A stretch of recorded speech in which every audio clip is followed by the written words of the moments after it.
Guys, how's it going? Welcome back. Review time on the Silvertone guitar. Okay, I got this as a guitar and amp combo, so let's just take care of both of them in one, shall we? It may come as a combo too, I would imagine, but I got it used on a Kijiji trade deal that I did. I love trading. It's fun. Anyways, and of course I've been looking for crappy guitars to fix up and have some fun with, and you know, I'm also teaching myself right-handed guitar. Like, I really need more right-handed guitars. I got a full size, I got a 3/4 size. Everything else is left-handed in here. Because I'm a lefty guy. I'm a lefty player. But I'm teaching myself how to play righty because I want to and not because I can. And this won't be the last right-handed guitar I pick up either. And, of course, more lefties that I want to. But anyway, so I'm going to give you guys the straight-up goods, all right? Whether you're looking at this thing brand new or used, unless you like to tinker like moi and, you know, have at least the basic tools that I used to do this, because I have a video showing you guys how to do this stuff, with just basic tools. You don't need any fancy-dancy Lutherie tools to do this, all right? The fret ends had to be cleaned up. They were, not kidding you, not being dramatic here, they were literally like razor blades pretty much, okay? I barely touched and went down the neck, and it was scraping the skin in off my hands, okay? Any tighter and I would have blood gushing out of my fingers. Do you want your child to have blood gushing out? Do you as an adult want to buy something like this because you bought a cheap guitar and have blood coming out of your fingers? I'm thinking you don't, okay? And there's no recourse on the company for this, all right? So you can't go and sue them for putting out a piece of crap guitar. The fact is, there are a lot of guitars out there in the world, and they make some really crappy stuff that, you know, is for people who have virtually no money to spend, but they have enough to get something like this to at least learn, and those are available, right? But for a couple of dollars more, you could buy something so much better, okay? Anyways, but some people don't like to do layaway, I guess. I don't know. But anyhow, so straight up goods, okay? If you're looking new or used, unless you like to tinker like me, don't buy this, okay? It is not a suggested product that should even be allowed to be sold, in my opinion. And that's not just Silvertone. That's all of the little cheapies out there that you get from like Sears and Walmart and, you know, all them places. Even some not so reputable music stores will carry some of those epitome crap things. And you can bet you will always find these things at pawn shops. In fact, there's a whole whack load of them available at 2 pawn shops I'm aware of that I want to get a few of them at least anyways because I've got projects in mind. But anyways, that's just me, and I don't mind tinkering, and I like it. And I like taking turds and polishing them. And this one came out exceptionally well. Now, the intonation, of course, was whacked out. The angles were whacked on the saddles. So there is a 3 springs in this one, and somebody did actually tighten the screws all the way in, which is fine because it kind of semi-hardtails it. I don't know what happened to the whammy bar. I didn't even bother to ask because I don't care. I can pick up a whammy bar in China for $1.50. The 5-way switch is really good. I like this switch. I didn't even look at it to see if it's a $3 switch. I'm more than sure that it probably is, but I really like how much tension is in this switch. And it works perfect on all modes. You can hear the difference, no problem. For single coil pickups, they are very high output pickups, and they sound really good. I like the sound of these pickups. In fact, if I thought about it hard enough and long enough, I would probably just take them out of here and throw them into my Squire Strat, but nah, that thing's going back to humbuckers as soon as I can get another Strat. But anyways, the action or string height on this was ridiculously high, and if you check out my second videos on these on this thing, you'll notice that the string height was like way up here, and then it came down a little tiny bit when I lowered the saddles and adjusted the neck, and that was all. It was still like virtually ½ an inch off the board, off the fret wire tops, so I had to shim the neck. You may or may not have to do that. It's hard to say. That's just the way it was with this one. The tuners that are on this are kind of the semi-crappy. They're not what I normally use, but they do have the adjusters that I like to have on my tuners because that helps with adjusting the tension. And so I've set them up the way I like them, and they seem to function well. Okay, just because they're crappy tuners doesn't mean they're all bad, but some are. I know the ones on my little Ibanez Micro Geo there, yeah, they suck. They're the crappy crappies as far as I'm concerned. But this thing, it now plays nice.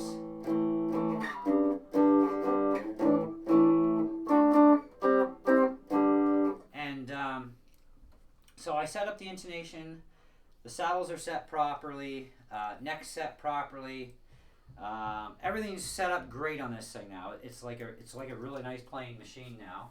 I like it now much better than it was when I got it.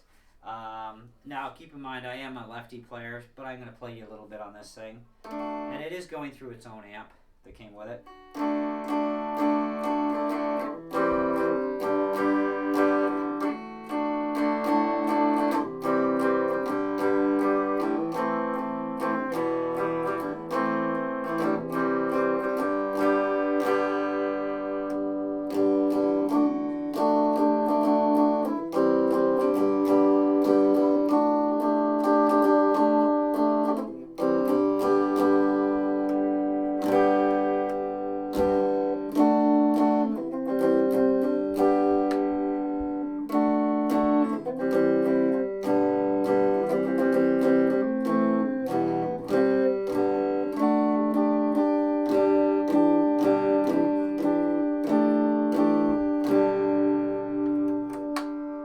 Controls work fine.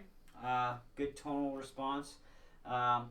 Amazing response actually out of these things. I'm very impressed with the electronics in here. They actually did that really well. Super lightweight. I like lightweight guitars. They're kind of nice. Maple neck, maple fretboard. Now this neck and fretboard have been protected with a satin finish on them, so that's kind of nice. They did that well. You know, the main finish on this thing, other than a couple wounds that were on it already, which basically just little scrapes, really good. And of course I love black. Black's a nice color. I love black. It does hold its tune well. The person I got it off of, they just finished putting brand new strings on this thing before I picked it up, and they actually put 10 gauge on, so it kind of sucks for trying to do string bending. Any of you players out there know that when you go from 9s to 10s, you can't bend strings as easy, but your guitar will stay in tune through a lot more heavier smashing of the strings better on 10s than it does in 9s. That's kind of a given there, right? But I normally stay away from 10s. I don't like them. I like 9s myself because I like to bend strings.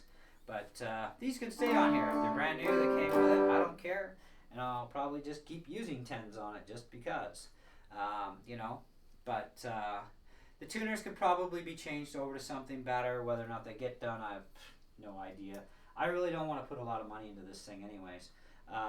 But after doing that fret work and getting rid of the razor blades, it's smooth. You know, this is about as smooth as you're going to get on, say, a $600 or $700 guitar that's got a smooth set of frets on it. You know, it's very nicely done. It does take practice though to do this fretwork stuff. Okay, it's not something you just do overnight. You got to screw up a few times in order to get it right. Okay, and I have the video on how to do removing sharp fret ends from your guitar. Basic tools, you can get them at a hardware store. That's it. You don't need any fancy schmancy tools to do what I was doing to fix this thing up on the neck, and it's great now. Okay, now. If you're a kind of guy like me, or you're a girl and you like to tinker and you don't mind, you know, getting your hands dirty and getting in there and cleaning fret ends up and doing some adjustments and stuff, you know, learning how to set your intonation up yourself, and you want still a cheap guitar but do it all yourself, right? Great savings that way. You know, that's a good point. If you are not that kind of person, then please stay away from this and any other cheap guitar and guitar kit packages that may have these same type of problems. Now I can tell you right now, Silvertone is definitely one to stay away from. Nova, any of your Walmart guitars like First Axe, okay, Academy guitars. Okay, these are brands that I'm aware of to stay right clear of. Now, if you want a really cheap guitar that's a good guitar even out of the box, now they come with amps and they come without amps, but the with amp whole complete kit ready to your kid can play or you can play because they have adult size, 3/4 size. Take a look at one of the brands would be your Rise by Sawtooth kits. You can get these on Amazon. They are really good. One of my students has the Sawtooth 3/4 size guitar, and it's in a left-handed version, but they have left or right in a lot of their models. And right out of the box, I mean, it is a really good guitar. I mean, the amp is, I mean, come on, it's just a little tiny baby thing, like it's really small. So, you know, but as a beginner, you start with something like that, you upgrade when your skills get better, especially if you're going to stick with guitar. So these are also ideal kits, because you don't know if you're going to stick with it, or if you bought it for your kid or grandkid, whatever, you don't know if they're going to stick with guitar. So buying one of those cheap kits, those Sawtooth ones I would definitely recommend. And they do have higher up levels too from Sawtooth, same as any other brand would, except for the exception of, I mean, I don't know what Silvertone has. I'd have to search out what they really do have out there.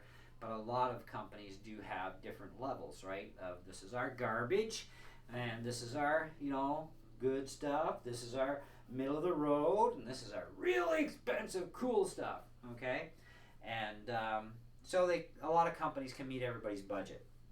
But like I said, definite no if you're not a tinkering type, because if you were to buy this kit, and of course it's going to have the sharp fret ends, it may or may not be as sharp as these ones, but they're still going to be sharp and they're still going to do damage to your hands either way.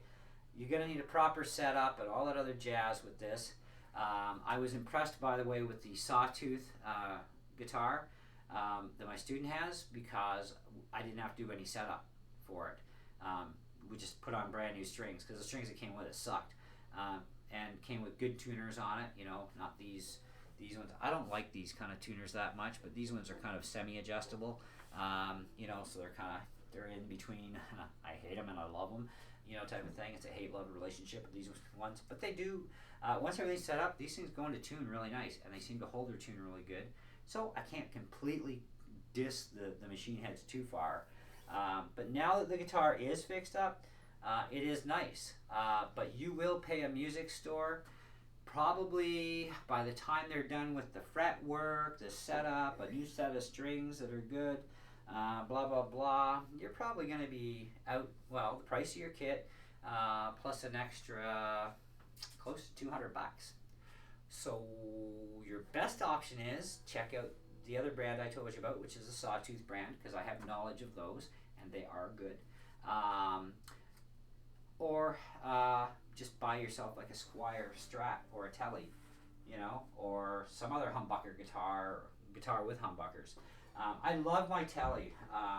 It's kind of my go-to with my Cordex now, and the Strat kind of sits there a lot. You know, and the action was ridiculously high on this thing too, and that meant shimming the neck, and it's just so much, you know. I mean, I don't mind doing it though, that's the thing. You know, I love tinkering with this stuff. Whoops. But you may not. That's the thing. And or you can't, because you don't know how. Now, as far as the amp goes, I'm going to plug in a left-handed guitar so I can show off the amp to you a little bit. Now, the amp I had some issues with. I was hardly getting any clean channel power out of it. It was a little bit annoying. And till I turned the volume way up. And then, of course, my dirty channel, even at low volume, was obnoxious. Turns out the switch on this amp was shot for the clean to dirty switch mode. So I just removed the switch completely. I didn't even jump or anything inside. I just yanked it. I have a video on that. And I basically what it does is it puts you in the overdrive section with this amp. So you can control the overdrive to no overdrive, which keeps you clean.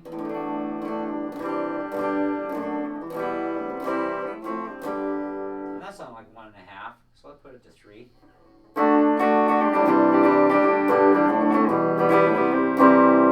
It's not bad, it's pretty decent actually. So I want to turn the overdrive up. Let's do about half in the overdrive.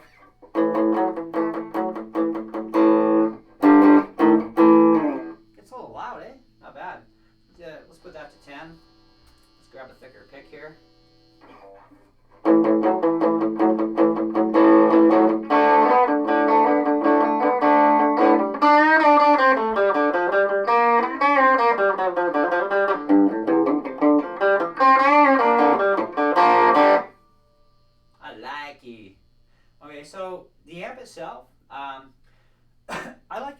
it's a good little small practice amp. It's got like a 6.5-inch speaker in there. It's a 16 ohm speaker, in case you're wondering. But it is loud. It is very loud amp.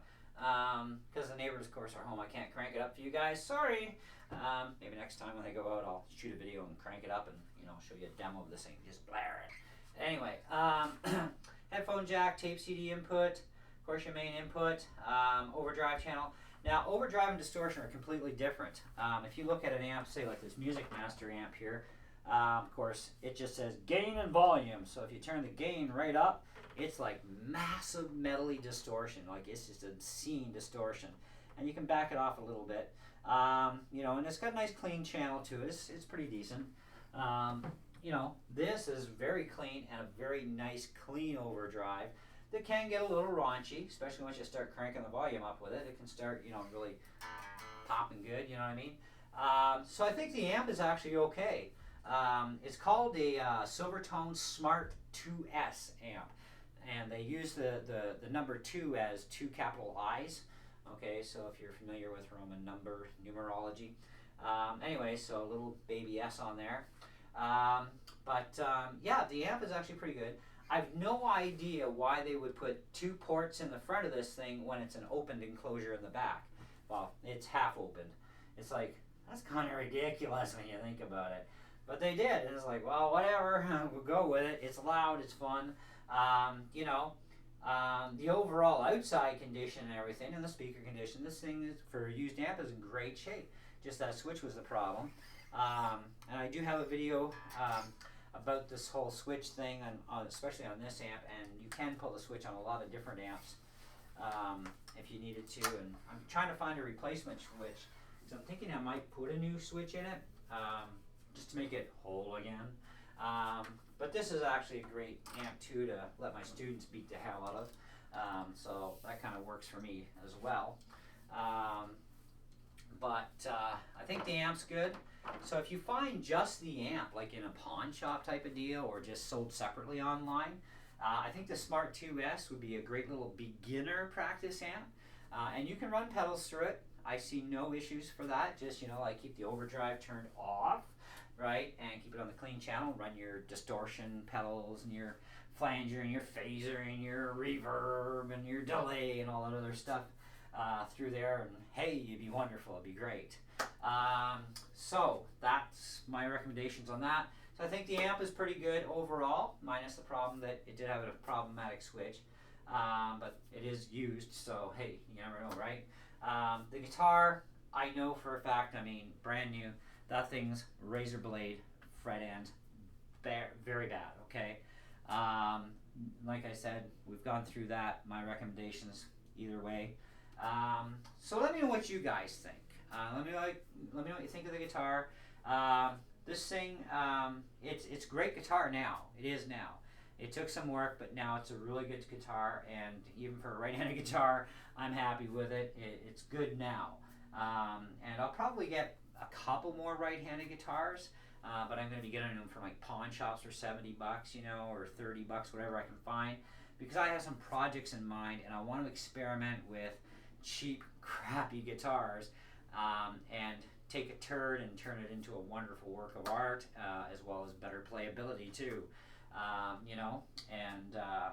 Yeah, you never know, I might be able to resell a few of them and make a profit, because you make things better, it's worth more money.